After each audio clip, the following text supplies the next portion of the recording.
Cours de biologie pour la classe EB9. Chapitre 1. Des aliments en nutriments, la digestion. Quels sont les constituants de nos aliments؟ بهيدي الأكتيفيتي رح ناخد عن الطعام ومكوناته. Les aliments sont classés en deux groupes, composés organiques et composés minéral ou inorganiques. يعني الطعام يصنف إلى صنفين، composés organiques ou composés inorganiques. On commence par les composés organiques. On a glucides, سكريات، بروتيد البروتينات، ليبيد الدهون، وفيتامين الفيتامينات.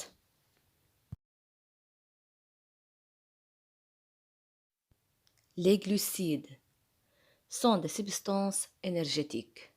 يعني السكر هو مصدر الطاقة للجسم. كل الأدوار اللي بيقوم فيها الجسم والأدوار اللي بنقوم فيها وبتحتاج لطاقة، هيدي الطاقة بيستمدها الجسم من المأكولات اللي فيها سكر. sont responsables du goût sucré. طبعا السكر هو مسؤول عن طعم الحلا اللي موجود ببعض المأكولات. Ils sont classés en trois sous-groupes: monosaccharides, disaccharides et polysaccharides. يعني بيتقسم السكر لثلاث أقسام: mono, di et polysaccharides. monosaccharides والسكر سامبل. المونوسكريد هو السكر البسيط، se trouve dans les fruits comme les raisins et aussi se trouve dans le miel، كمان موجود بالعسل. Il y a trois sucres simples. عندنا ثلاث أنواع من هذا السكر سامبل: glucose, fructose et galactose. طبعا مثل ما نكون شايفين عاملين representation symbolique. هاي representation symbolique هي بس لتقرب لكم الفكرة، ولا هو بالواقع منه هيك. دي سكريد وسكر دوبل.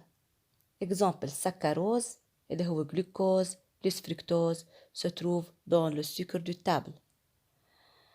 Lactose se trouve dans le lait formé de glucose plus galactose. Maltose formé de glucose plus glucose. لازم تعرفوا إنه المونوسكريد هو السكر اللي بيستهلكوا أعضاء جسمنا. الديسكريد والبوليسكريد هولي لازم يمرقوا بالجهاز الهضمي، والجهاز الهضمي بيكسرهم وبيحولهم لمونوسكريد تقدر تستهلكهم أعضاء الجسم. Polysaccharides ou sucres complexes sont constitués par un grand nombre de glucose. polysaccharides هو السكر في عدد كتير كبير من الجلوكوز اللي هو المونوسكريد سكر سامبل. Exemple, amidon. Amidon نشا qui se trouve dans certains aliments comme les pommes de terre et les bananes. نشا موجود بعدد كتير كبير من الأطعمة، منها الموز، منها البطاطا. Autre type de polysaccharides, on a cellulose. Cellulose, c'est un sucre qui se trouve dans les fibres des végétaux. cellulose هو السكر الموجود بالنباتات. Les protides. Ils se trouvent en grande quantité dans les aliments d'origine animale et en faible quantité dans les aliments d'origine végétale.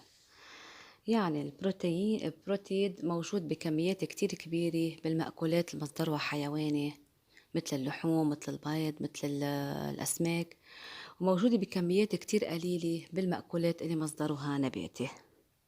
Il y a trois classes de protides: protéines, peptides et acides aminés. مثل ما نكون شايفين البروتين بدكم تتخيلوها وكأنها خيط وعليها مجموعة كتير كبيرة من الطابات، كل طابة منهم اسمها أسيد أميني. اسم من هذا البروتين منقله بيبتيد. Les protéines chaînes contenant plus que 1000 acides aminés. البروتين هي تقريبا فيها بحدود 1000 وما فوق أسيد أميني. البيبتيد entre 10 et 100 أسيد أميني. بيبتيد هي شقفة من البروتين، فيها بحدود 10 لل100 أسيد أميني. كل حبة منهم هولي هي الأسيد أميني. Il y a 20 أسيد أميني différents، في 20 نوع من الأسيد أميني غير بعضهم. يمكن بالبروتين الواحد يكون في عنا نوع مكرر شي 20 مرة، شي 50 مرة، مرتين حسب. بس بشكل عام عنا 20 نوع من الأسيد أميني. Les lipides se trouvent dans certains aliments comme l'huile, les beurres. الدهون موجودة في بعض الأطعمة مثل الزيت والزبدة. Représentation symbolique des lipides مثل ما نكون شايفينها شكلها مثل الوردة. بالنص هو الجليسيرول relié à 3 acides gras. Les vitamines. Les vitamines, ils servent à la régulation de l'organisme. طبعا الفيتامينات بتلعب دور كتير مهم بكل الأدوار والعمليات اللي بيقوم فيها الجسم. Il y a 13 vitamines. في 13 نوع من الفيتامينات، فيتامين A, B, C, D, B6, B12, etc. Les composés minéraux, on a les sels minéraux, substances nécessaires au corps et à la croissance. sels minéraux هي الأملاح المعدنية، هي ضرورية كتير لجسم الإنسان خصوصا للنمو. example الفير، الحديد، الكالسيوم، مغنيسيوم، فوسفور etc. في كتير أنواع من السيل مينيرو ضرورية للجسم. المي هي كتير مهمة لجسم الإنسان. جسم الإنسان تقريبا بيحتوي على حوالي 70% من المي. هيك بنكون خلصنا الأكتيفيتي. بتمنى منكم تكونوا استفدتوا. بتمنى تعملوا لي اشتراك بالقناة وتفعلوا زر الجرس وتعملوا لايك لكل الفيديوهات ليضل يصلكم كل شي. شكرا لكم.